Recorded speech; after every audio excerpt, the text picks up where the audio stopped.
দাবি ছিল মানে মাঠে, এবং যেহেতু ফেসবুকে এভাবে পোস্ট করে তারা সমাধান কখনো চায় নাই। তারা সবাই যখন আজকে সকালবেলা ইপিজেড গেছিল, যাওয়ার পর দেখে যে ইপিজেডে তালাবদ্ধ, সবাই পুরো গেট বন্ধ করে দিয়েছে। তখন এদের 13 দফা দাবি উত্থাপন করছিল, আমাদের দাবিগুলো মানি নেওয়া হইলো যে আমাদেরকে প্রমাণ দেখান। সে প্রমাণ দেখাতে পারে না কোম্পানি যে আসলে আমাদের দাবিগুলো মানি নেওয়া হয়েছে কিনা। যারা গতকালকে যেটা পোস্ট করা হয়েছিল সেই দাবিগুলো মানি নেয় নাই। পরে ইপিজেডের এবার কিনা আন্দোলন থেকে শুরু করে পুরো কোম্পানি, কোন ইপিজেডের যে 13টা কোম্পানি আছে 16টা কোম্পানি, এরা কেউ কিন্তু কর্মস্থলে যোগ দেয় নাই। তখন এই পুলিশ এবং সেনাবাহিনীর সঙ্গে তাদের কথা কাটাকাটির মাধ্যমে এক পর্যায়ে তারা সেনাবাহিনী, পুলিশ প্রশাসনের পক্ষ থেকে আমাদের অসহায় শ্রমিকদের উপর গুলি চালানো হলো। কিন্তু এখানে শ্রমিকদের কথা হলো যে আমাদের যে দাবি ছিল, ন্যায্য দাবি, সেই ন্যায্য দাবি যদি মানি নেওয়া হয় তাহলে আমাদের উপর গুলি চালানো হলো কেন? আমাদের তো আন্দোলন করতে জানি বা মারামারি করতে আমরা যাইনি। তাহলে আমাদের উপরে আন্দোলনকারীদের উপরে বা আমাদের শ্রমিকদের উপরে নির্মমভাবে গুলি করে তাদের শ্রমিক ভাইদের হত্যা করা হলো কেন? এটাই আমাদের শ্রমিকের দাবি। আপনার নাম? আমার নাম মোহাম্মদ রায়হান। আমি ইপিজেডে আছি, আমি মাদানে আছি।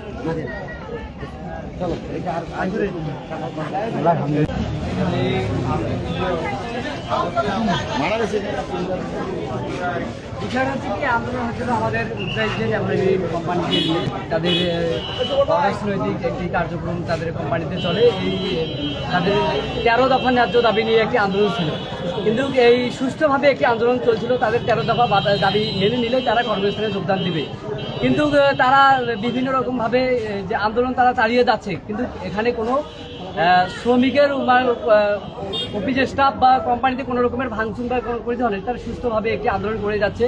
তাদের দাবি না মেনে নেওয়ার কারণে তারা আজকে বলছিল, এভারগ্রিনের শ্রমিকরা একটি দাবি করছিল যে তারা শটডাউন ডাকছিল যে আমাদের দাবি মেনে নিবে না, আমরা কোনো রকমের কর্মস্থানে আলাদা কোনো কোম্পানিকে আমরা যোগদান করতে দিব না।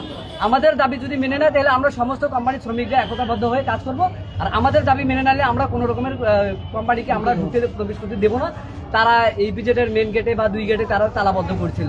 সেই তালাবদ্ধতে তাদের সেনাবাহিনীর সঙ্গে কথা কাটাকাটি বা যে কোনো একটি বিষয়ে ইতিমধ্যে সেনাবাহিনী গুলি করে আমাদের শ্রমিক ভাইরা ইতিমধ্যে আমরা জানতে পারছি 3 জন আহত হয়েছে, আর অনেকে অসংখ্য প্রায় 3 জন নিহত হয়েছে, আর অসংখ্য জন আহত হয়েছে।